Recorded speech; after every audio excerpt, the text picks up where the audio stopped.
Hello everybody, welcome back to week 6. This week we are studying horizontal asymptotes of rational functions. I'm going to go over numbers 1 through 4 with you of your Go formative. But before we begin, I do want to note a couple things. So we are kind of looking here at comparing m and n.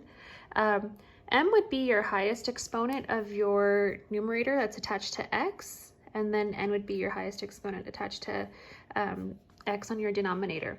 Okay, so I'm looking here at number 1. All right, one thing I do want to point out is that your denominator is expanded, and we want to go ahead and distribute and multiply these two terms together so that we can get the correct exponent. Okay, so I'm just going to go ahead and do that right here. Okay, this stays the same on the top. We know that x times x will give us x squared. Okay, x times negative 2 will give you negative 2x. 2 times x will give you positive 2x. And then positive 2 times negative 2 will give you negative 4. Okay, now these two will cancel.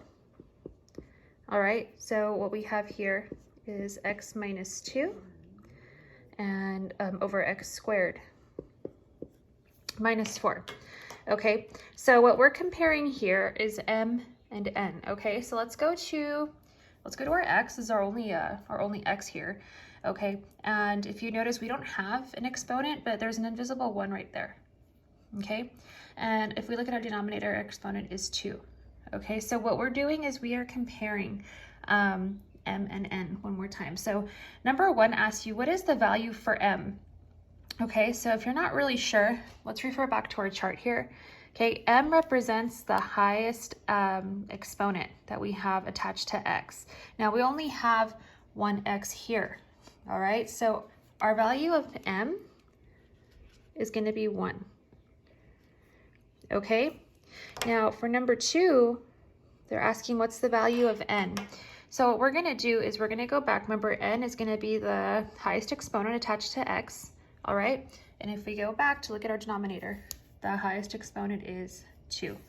Okay, so our value for n is going to be 2. Okay, now it's asking which one is true for this function. Is it m is greater than n, m is less than n, or are they equal? Okay, so if we compare m and n, obviously 1 is less than 2. Okay, so we're going to put here that m is less than n. Okay, so that's going to be our answer for number 3, which is true. M is less than n. Okay, and then for number 4, what is the horizontal asymptote? So if we go back to our chart here, when m is less than n, the horizontal asymptote is at y equals 0. Make sure you enter it just like this on Go formative. Okay, all right, and that is number 1, 2, 3, and 4.